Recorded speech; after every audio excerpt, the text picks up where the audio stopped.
어느 날 목검을 들던 때부터 그를 마주보고 오래 버틸 수 있는 상대는 별로 없었다. 그는 상대의 빈틈을 정확히 보았고 자신의 빈틈을 상대에게 들키지 않았다. 그래서 처음 진검을 손에 쥐었을 때에도 칼끝을 겨누어 앞을 똑바로 바라보는 일이 두렵지 않았다. 팽팽하게 날이 선 그것이 꼭 자기 몸을 뚫고 솟구친 가지인 것 같아 그는 어떤 이물감도 느낄 수 없었다. 적수가 없을 만큼 그는 강했지만 강할수록 그를 둘러싼 껍질은 단단해졌다. 어머니는 자주 알았다.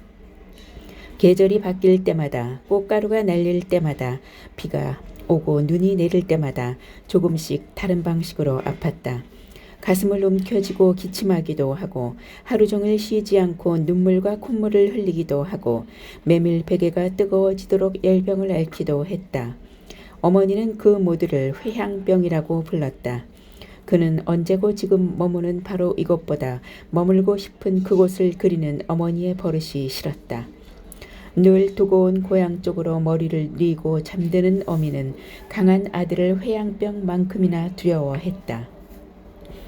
근본 없는 아이라는 한마디 말을 듣지 않기 위해 버팀대도 없이 꼿꼿해지는 동안 그는 어느덧 자신이 움켜쥔 칼과 한 몸이 되었다. 칼은 세상을 베기 위해 있다. 하지만 그 전에 칼은 스스로를 지키기 위해 있다. 칼과 칼이 부딪히면서 불꽃이 튄다. 새파란 불꽃이 삶과 죽음의 경계에서 날카롭게 반짝인다. 그렇지만 칼로서 칼을 막아 어쩔 수 없이 베이는 것이 있다. 흐르는 시간에 기억이 저미고 무심한 한마디의 말과 눈빛에 가슴이 몽덩 끊겨 나간다. 싸움이 끝나고 꺼내 들었던 검을 도로 집어넣을 때 문노는 불현듯 아픔을 느끼곤 했다. 누구보다도 빠르고 예리한 검을 가진 그이지만 상처 하나 없이 피 흘리는 마음만은 어쩔 수 없었다. 외로움 때문이다. 쓸쓸함 때문이다. 그가 가장 경멸하고 업신여기는 감정의 낭비, 일생을 걸고 부정해온 그 값어치 없고 희떠운 감상 탓이다. 문노는 문장에 능한 한편 싸움터에서 물러서는 일 없이 용맹하고 아랫사람을 자기 몸처럼 사랑하는 타고난 무사였다. 귀하는 자를 모두 어루만지니 그 명성이 하늘을 찔러 낭도들이 앞다투어 죽음으로써 충성을 바치는 천하의 장부였다. 화랑도의 사풍이 이로써 일어나 꽃 피었고 사만 통일의 중추가 될 어진 재상과 충신과 좋은 장수와 날랜 군사가 모두 이로부터 비롯되었다. 하지만 부록을 향해 가는 문노는 어느덧 미혹에 든 자신을 발견하지 않을 수 없었다. 단 한 번도 치해에 흐트러진 모습을 보인 적 없는 그에게 없던 술버릇이 생겨났다. 언젠가 불 꺼진 방에 홀로 들어섰을 때 그는 호련 당황하였다. 장식 없는 벽, 싸늘한 공기, 이 넓은 세상에 오로지 혼자라는 증거는 주위에 널려 있었다. 검술로 다져진 딱딱한 손바닥을 넓게 펴 타탁 위를 물려보았다. 먼저는 결코 약속을 어기지 않은 방문자처럼 고독한 시간이 두께로 내려앉아 쌓여 있었다. 문득 코피처럼 주르르 눈물이 흘렀다. 전사한 사졸들을 위해 열린 팔관회에서 7낮 7밤을 목 놓아 울었던 그이지만 정작 자신을 위해 단 한 번도 울어보지 못한 터였다. 피와 눈물은 정녕 다른 성질의 진액인가. 그는 갑자기 자기가 보고 듣고 겪은 모든 일이 목매처럼 느껴졌다. 그는 울고 있는 낯선 사내를 바라보며 울었다. 덩치 큰 사내의 울음소리는 힘겹게 끌고 온 세월만큼 깊고 길었다. 산이 운다면 꼭 그런 소리를 낼 것이었다. 사람의 발이 닿지 않는 골짜기 몇 개쯤 비밀처럼 간직하고 있는 산이라면 꺼이꺼이 쉽게 터져 나오지 않는 소울음을 울 것이었다. 미실은 보통 사람들이 보지 못하는 것을 보았다. 막아세울 수 없는 도조한 시간의 흐름. 그 속에서 고독은 어떤 예외도 없이 깊어지기 마련이었다. 석가모니가 깨닫고 간 것, 공자와 숱한 성인들이 가르친 것들 종래에는 그 간명한 이치에 다 있었다. 어떠한 공적과 위협을 쌓은 영웅 호걸일지라도 삶은 바닥을 드러내며 소모되기 마련이라는 것. 인간은 홀로 났다 홀로 떠날지나 살아 숨쉬는 마지막 날까지 한 줌의 위로를 갈구하는 나약한 존재라는 것. 그때 미실은 진지제를 폐위시키고자 하는 의도를 흉중에 품고 문노를 끌어내릴 방법을 찾기 위해 암중모색하던 중이었다. 미실은 당장의 일뿐이 아니라 장차 모사할 모든 것을 이루는데 문노의 역할이 중차대함을 알고 있었다. 재물과 명예로도 뛰어넘길 수 없는 고집불통이 둘러세울 세상 유효한 방법은 무엇인가?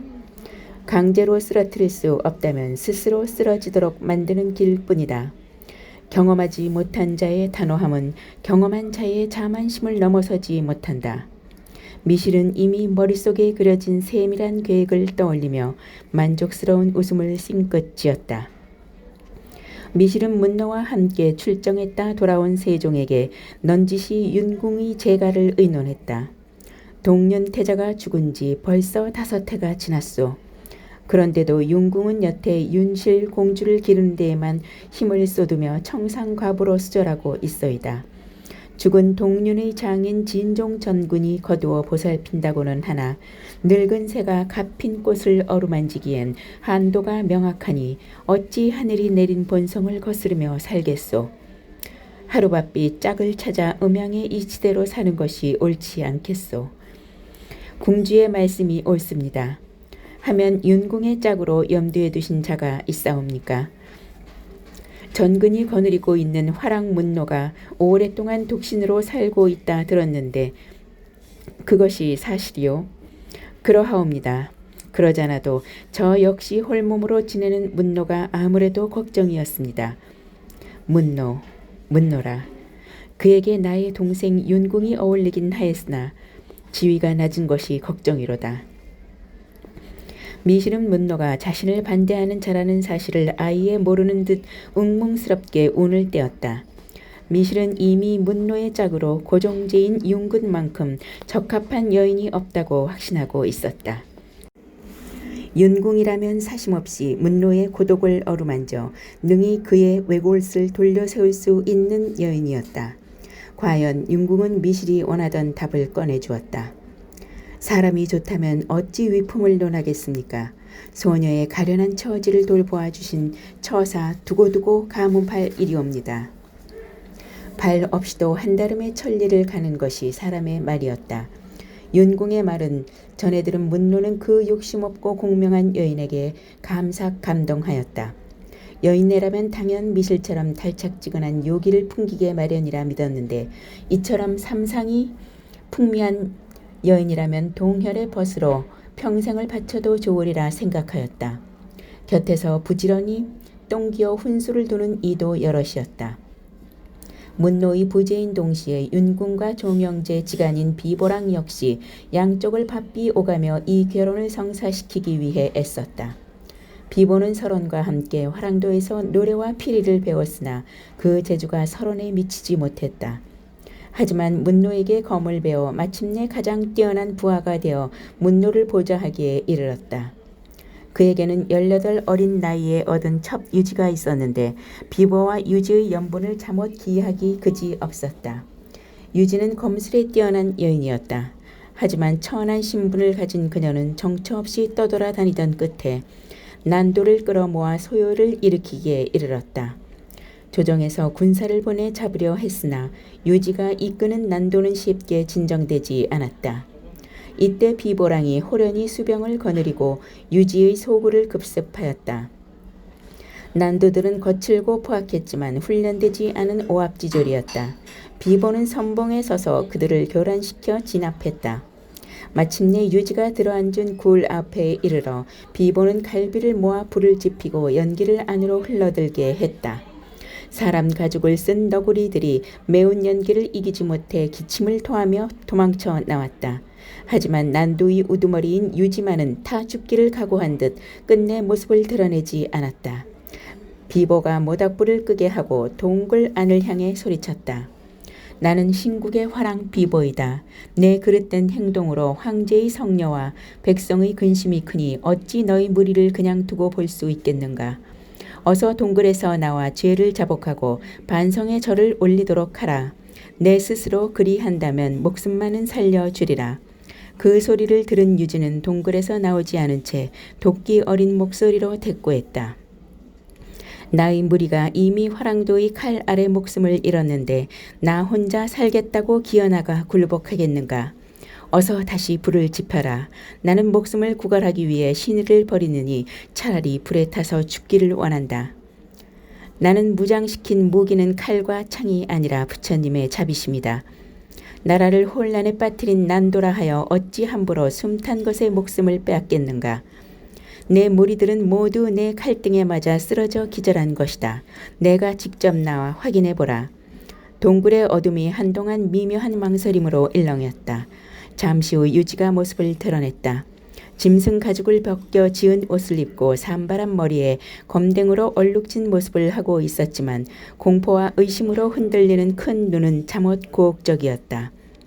유지와 비보의 눈빛이 일합을 거두는 듯 공중에서 맞부딪혔다. 하지만 그 소리 없는 대결은 곧 비보의 승리로 끝나고 말았다. 일찍 부모를 여의고 천둥벌고승이로 자라나 잡초처럼 거칠게 살아온 유지였지만 비보와 눈이 마주치는 순간 난생 처음 부끄러움을 느꼈던 것이다. 유지는 벼락처럼 자기가 여자라는 사실을 깨달았다. 정녕 내 무리들은 죽이지 않았는가? 유지의 목소리는 이미 한풀 꺾여 있었다. 물을 떠나 뿌려보라. 그들은 반드시 일어날 것이다. 비보의 말대로 칼을 맞고 쓰러졌던 난도들이 하나 둘 목덜리나 허리춤을 잡고 일어나기 시작했다. 정확히 칼등으로 급소를 가격하였기에 그들은 잠시 죽은 듯 기절하였던 것이었다. 유지는 온몸에 스르르 맥이 풀려 주저앉았다. 비보랑은 마침내 유지를 생포했다. 훗날 저자에 퍼진 소문으로는 물론 비보랑이 무술을 뛰어나기도 했으나 품은 뜻이 큰 미모의 여걸 유지가 비보랑이 높은 풍모를 보고 스스로 항복했다는 설이 많았다. 비보랑은 유지에게 다시는 소요를 일으켜 나라를 어지럽히지 않겠다는 다짐을 받고 모든 난도를 풀어주었다. 하지만 유지는 홀로 가지 않고 비보랑을 따르겠노라 간청하였다.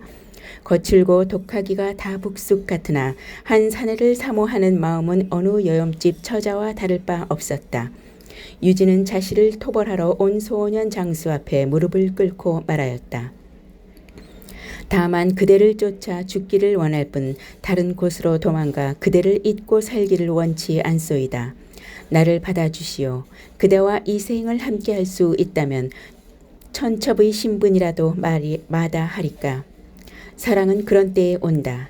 별것 있겠느냐 빈손을 내보이며 능청을 떨 때 아무것도 기대하지 않는다며 풀 죽은 신용을 할 때의 삶의 목덜미를 왁살스레 물어뜯으며 사랑이 온다.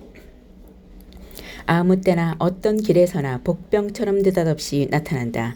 그러니까 사랑은 살아가는 한 언제고 온다. 비보는 자신의 경험에 미루어 음과 양이 서로 어울려 사는 즐거움을 포기하지 말라고 설득했다. 하지만 융궁은 막상 혼담이 오가자 문노를 계부로 받아들일 수 없는 5가지 불의를 주장하였다. 그 첫 번째 불의는 세상이 다 알다시피 문노의 위가 낮은 것이다. 내가 지금껏 받아 누린 모든 것, 내 것만은 아닐지니 어찌 내 마음이 움직이는 대로 혼도를 저버릴 수 있겠는가. 두 번째 불이란 내가 만약 위가 낮은 문노와 혼인을 할 경우 내 딸 윤실과 부모 자식의 인연을 끌어야 한다는 것이다. 또한 세 번째 불이란 3대의 영석에서 나를 총애하는 진종 전군을 거절하고 다른 사람에게로 가는 것이다. 지금은 늙어 사랑할 만한 것이 없다 하나 누차 사람을 시켜 나를 부르는 정군을 두고 제가 한다면 그 의리에 끊임없는 어찌 무참하다 하지 않겠는가. 네 번째 불이라면 재상의 신분으로 나를 마땅히 신분이 높은 사람에게 시집 보내려는 아버지 황종의 부명을 거스르는 것이며 다섯 번째 불이는 금융태자가 동륜태자의 총애를 이으려는데 이를 거부하고 다른 곳으로 가는 것이다. 이 5가지를 풀지 않고서야 어찌 문노에게 갈 수 있겠는가. 윤공은 마음을 다스려 고독을 견디며 스스로 만족할 줄 아는 여인이었다. 비보는 이러한 윤공의 의지를 문노에게 전했다. 문노 역시 윤공의 지조와 슬기에 크게 감탄하며 말했다.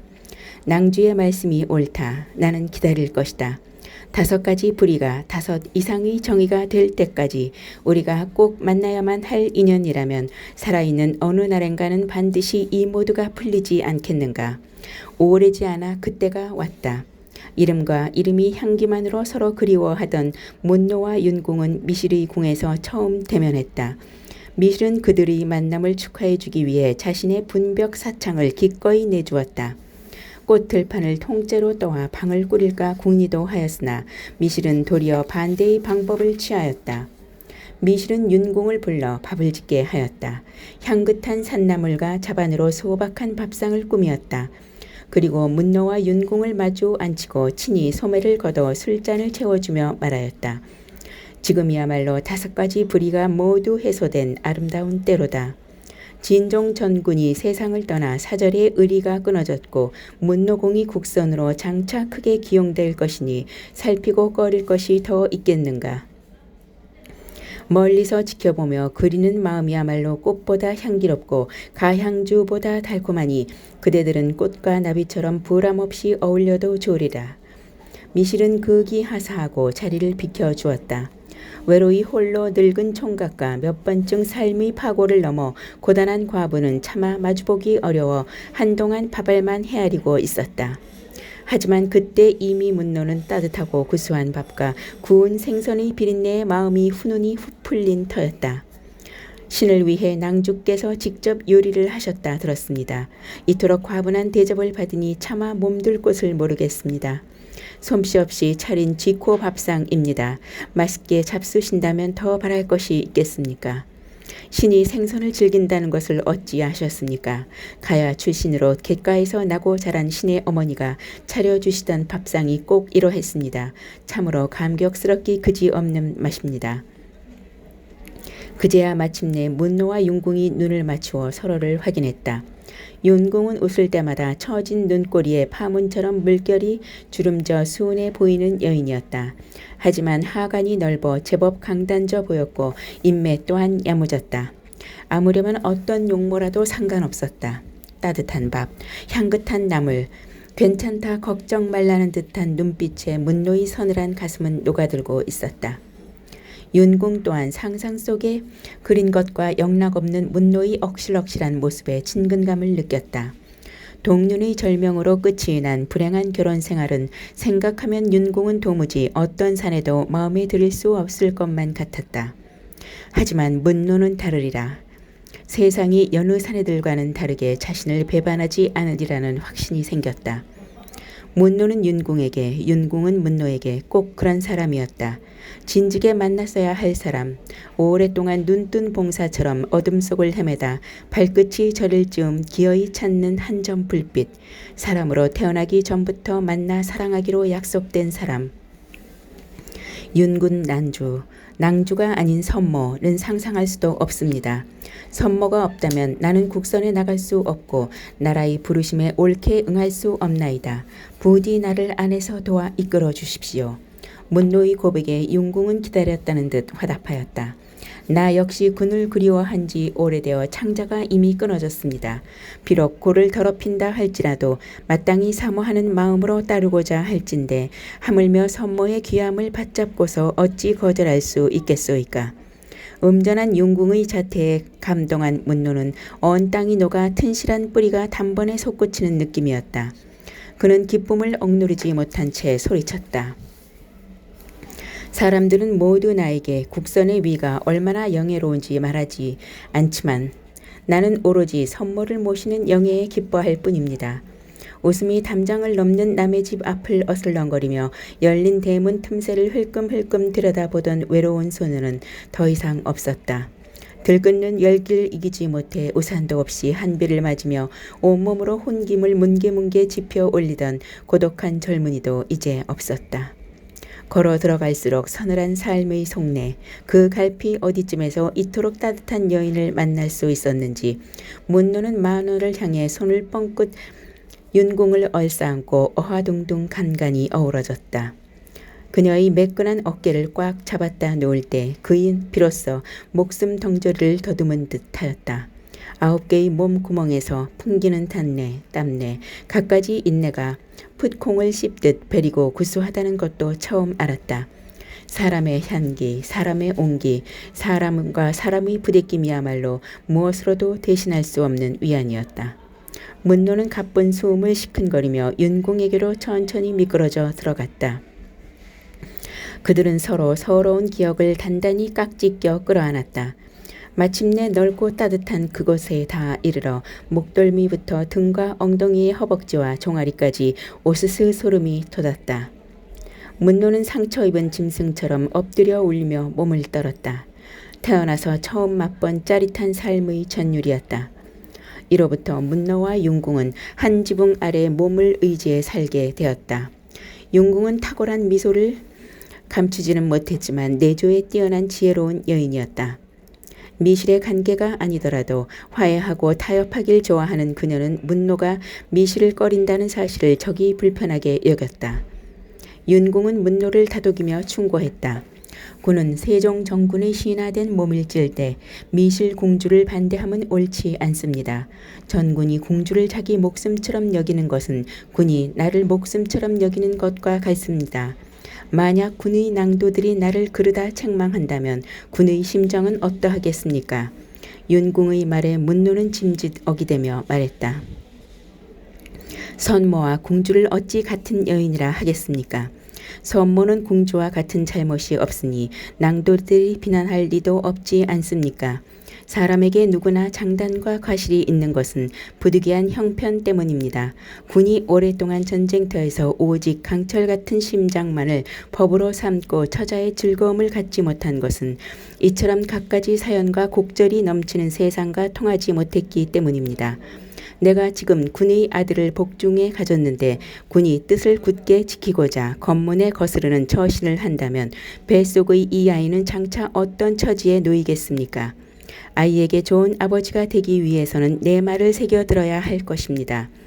문노는 쉽게 윤궁의 말을 저버릴 수 없었다.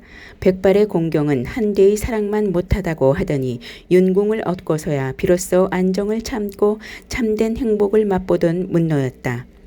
빚은 머리 위에 비죽 나온 새치를 그녀가 손끝으로 야무지게 꼬아 잡고 톡 하고 뽑아낼 때 단단하게 곱고로 꿰맨 의지의 실밥 또한 툭툭 끊기지 아니하던가. 일상은 100마디 다짐과 1000번의 맹세보다 더 억세고 단단했다.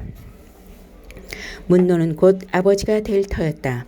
한 생명의 아버지가 된다는 것은 사사로운 호호와 선악까지도 단번에 뛰어넘는 사명이었다. 싸움터에서는 이름만으로도 적의 사기를 꺾는 맹장이요 용장이지만 한 여자의 남편이자 한 아이의 아비로서 문노는 터무니없이 약하고 왜소했다.